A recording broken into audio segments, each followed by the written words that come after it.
Hey, good morning, friends. Mark Holmes here with my buddy Cowboy Joe Boo. And as always, thank you guys for watching, commenting, and subscribing to the Joe Boo Sports Report.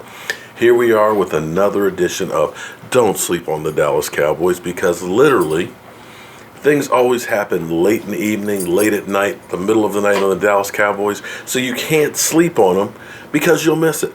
So every morning we end up doing our Don't Sleep on the Dallas Cowboys report to recap what might have happened last night, yesterday, and what we're looking forward to today.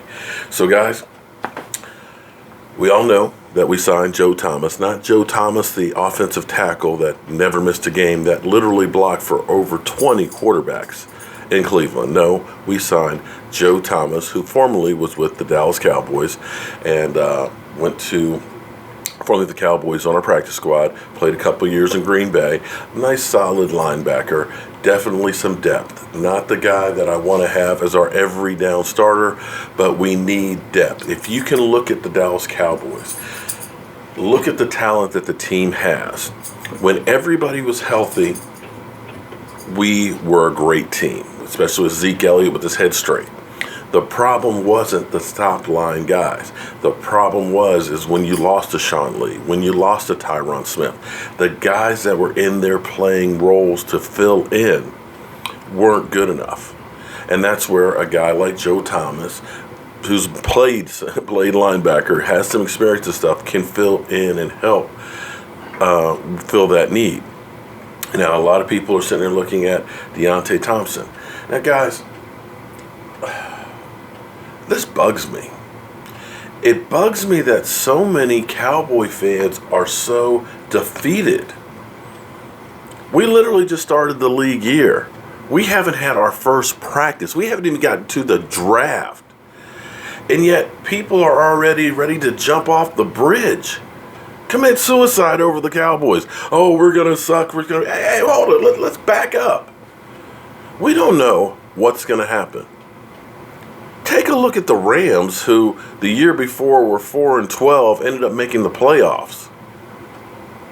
Take a look at the Minnesota Vikings that were on their third quarterback that made it to the NFC Championship. Take the Eagles, for Christ's sake. They were in the basement the year before they won the Super Bowl. You don't know what's going to happen in the NFL. And I am a true believer that you put out there what you want to happen. If you put negative feelings and energy and stuff to the universe, guess what? That's what's going to get back. But if you don't believe that something good is going to happen, it's not. Let's at least give these guys a chance. Let's at least give the Dallas Cowboys a chance. I know we've been close, regular season champs and things like that, and have stunk it up in the playoffs. I know that. I know it's been 20 some odd years since the Dallas Cowboys have won a Super Bowl. I know that. But dudes, you're going to be a sourpuss from freaking March all the way through the NFL season? Come on, man. Get a grip. I still believe, and I may be crazy, and I've been told that since I go around the country with the voodoo doll, but I believe there's some other stuff that's going on that we don't know about, okay? And with the draft being in Dallas, nothing that will happen there will surprise me. Nothing. Because Jerry Jones is going to make one hell of a splash seeing that it's in his backyard. And he's trying to make up for the Super Bowl that was the ice storm in Dallas. So watch what goes on. I think the Dallas Cowboys are basically doing what Muhammad Ali famously made the rope-a-dope. And for all you guys that are way too young to understand what I'm talking about, one of the greatest, if not the greatest, boxer in history, Muhammad Ali, had the rope-a-dope. And basically, he hung in the corner, acting like he was tired and worn out. And he just let George Foreman, boom, keep pounding on him, pounding. Kind of like what's happening right now. Everybody's pounding on the Dallas Cowboys. The Dallas Cowboys, they haven't made any free agent moves. They're not doing anything. They're dead. They're worn out. They're weak. Just kept letting them pound. And you know what happened? George got tired. His punches weren't quite as strong. And when he started getting weak, that's when Muhammad Ali, boom, started coming back out. Boom, pounded on him. Just when you thought he was dead, boom. Maybe, just maybe, that's the Dallas Cowboys. And when you look back, when the Cowboys have tried to make big splash moves, tried with Roy Williams, a big trade. Yeah, that didn't do much. T.O. got numbers, didn't get us anywhere. Brandon Carr, he was solid, nothing special. Greg Hardy, disaster. The times this team has actually won and done well and gotten players, when you look at the players that have been the cornerstones, the Jason Wittens, the Marcus Wares, the Tony Romos, the Zeke Elliott's, the Tyron Smith, the Travis Frederick, the Zach Martins, the Sean Lees, they're homegrown players. Guys they found drafted or signed as free agents, undrafted free agents. It's never been a great free agent signing that's done anything in Dallas. Now, I know we all want to be in the mix and hearing about, all these great players that have been signed. But a lot of times what happens is these guys are getting signed for past performance, not for future potential. You see my point here? You can have a guy who plays great, and statistics will tell you that once you get to be about 28, generally speaking, you don't get better. You start going downhill. So we've got 10 draft picks. I believe we might be doing some wheeling and dealing at this draft because we do have 10 draft picks. Losing a guy like Hitchens is going to bring us a compensatory pick next year.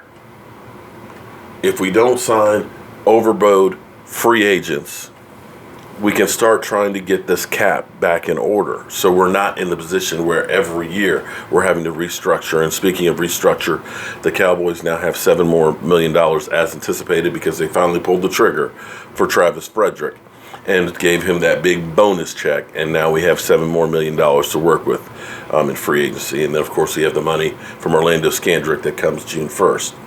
So the Cowboys, I think, are trying to finally get out of this situation where every year we're cap hell because we're going to have to pay Zeke Elliott and Dak Prescott real soon. So we have to get our stuff together. And that, my friends, have been the biggest problem for the Cowboys is this cap situation over their head. But in other news, Johnny Manziel was throwing in front of 12 teams yesterday. Thank God the Dallas Cowboys weren't one of them. Please, if nothing else, if you don't do anything, just don't sign Johnny Manziel. We do not need another distraction. Dez Bryant. I know everybody's got Dez Bryant fatigue.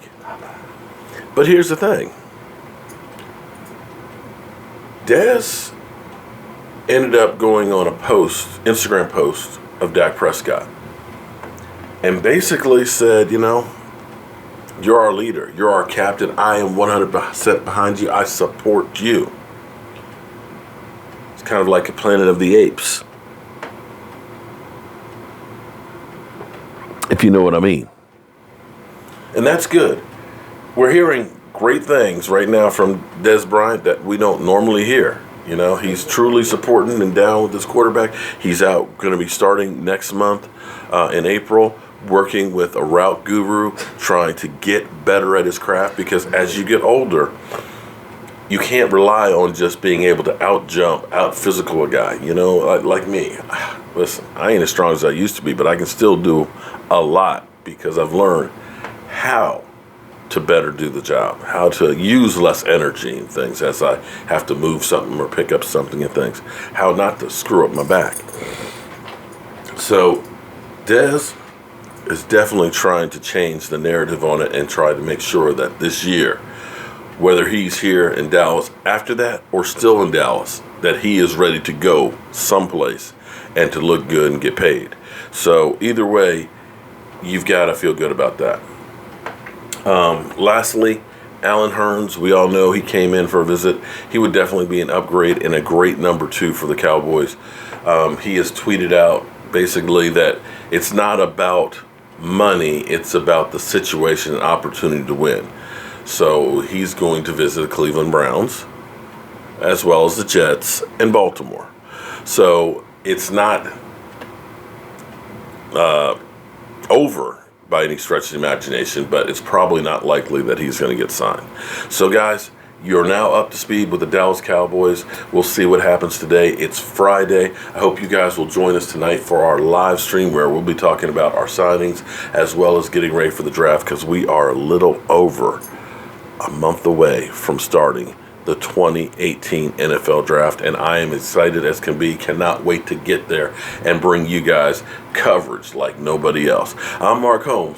This is Cowboy Joe Boo, and I got to go to my day job. I'll see you guys soon.